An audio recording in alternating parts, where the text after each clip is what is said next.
ماتشات اللي صعاب اللي منهم الماتش ديال البرازيل اللي غيعطينا ثقه ندخلوا ان شاء الله كونتر هولندا، وعندنا واحد المرجع اللي هو البرازيل، وتايقين في راسنا بانه نهار اللي كانت الرغبه، نهار اللي كانت القتاليه، نهار اللي كانت الشراسه وتقنا وخرجنا الكره من تحت الضغط مزيان، كنا واقفين مزيان. حتى هولندا كتلعب تقريبا بنفس الاسلوب، كيلعبوا بزاف على الضغط العالي، كتضيع عليهم الكره كيديروا الضغط العكسي، كيحاولوا انهم يبنيو بالتكرار الكره من اول خط كيجيو بالفرقه كامله.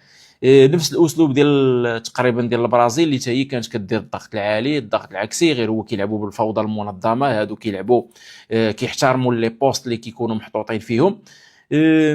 وهبي مدرب اللي مزيان وما تخافش عليه انه يجيري فرقه بحال هذه، وشخصيا انا متفائل ضد هولندا، ما خايفش من هولندا.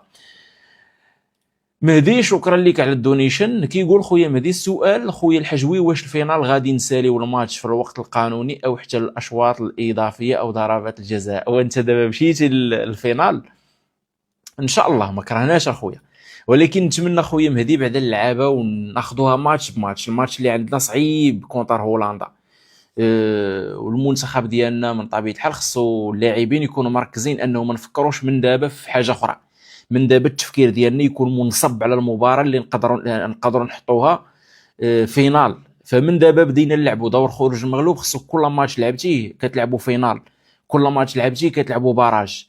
نتمنى الدراري ديالنا والمنتخب يكون لعب بالفكر ديال هذاك الماتش، نحطوا الماكس ديالنا في الماتش ديال هولندا وما نفكروا في والو. الا دزنا عاد ديك الساعه نفتحوا نقاش اخر وصفحه اخرى ديال الخصم اللي جاي عندنا في الدور اللي غادي يكون يا اما نتلاقاو مع كندا يا اما مع جنوب افريقيا. شوف معايا منتخبات كيف مع من يتلاقاو، شوف على زهر عندك.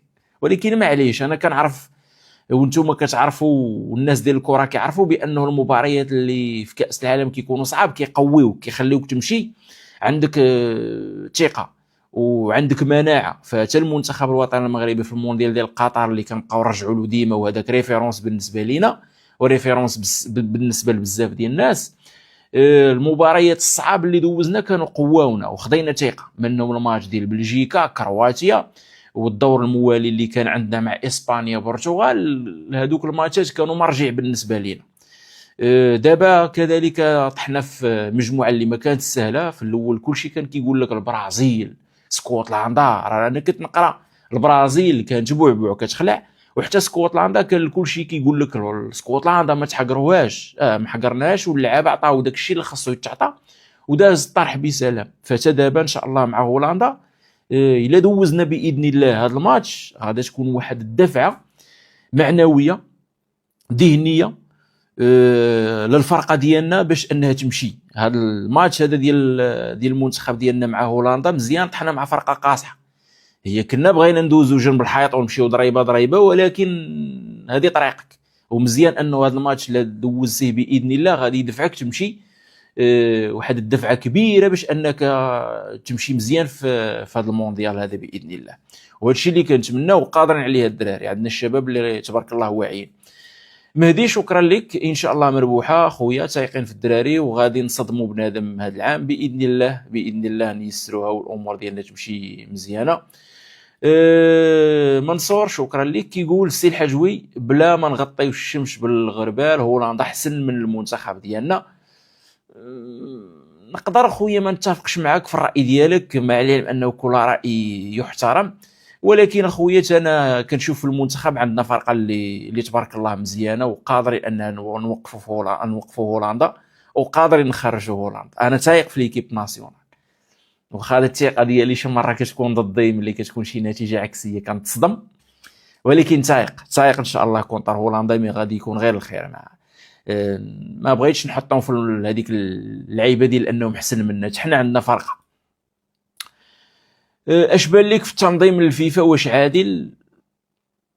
ولحد الساعه ديجا دار التيراج، يعني ماشي زادوا شي حاجه من راسهم دابا، فما نتفاجئوش. هادشي كامل اللي دابا خدامين عليه الفيفا راه ديجا داروا التيراج وخصنا نحترموه. فهادشي اللي كاين اخويا، يعني في الاول ملي تحط البروغرام كنا عارفين بانه ولاد زنا راه نتلاقاو مع الاول ولا الثاني في المجموعه اف، كنا عارفين بانه غادي نمشيو نلعبوا في مونتيري مع الجوج ديال الليل، كنا عارفين بانه ولاد زنا انت دابا باقي ما وصلناش للثوم والنهايه، ومازال ما وصلناش للكارت فينال، ان شاء الله نوصلوا ليه.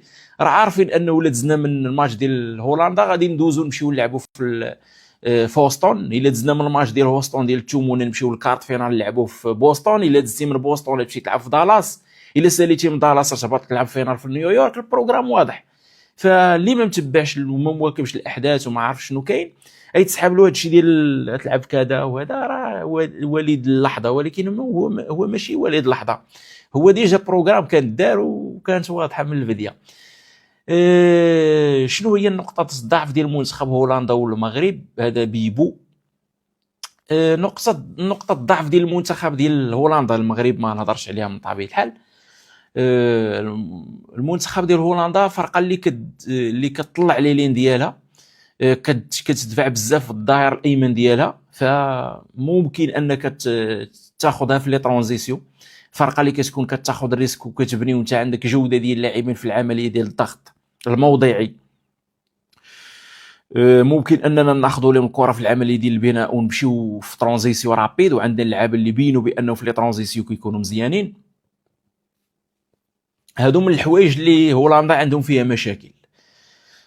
كاسبر كيقول الحجوي واش وهبي غادي يدخل بنفس التشكيله اللي دخلنا بها مع البرازيل الميطه الاولى؟ اي يا خويا، بالنسبه للتشكيله اللي لعبات كونتر هايتي، باش نحطوا الناس في الصوره، هذيك التشكيله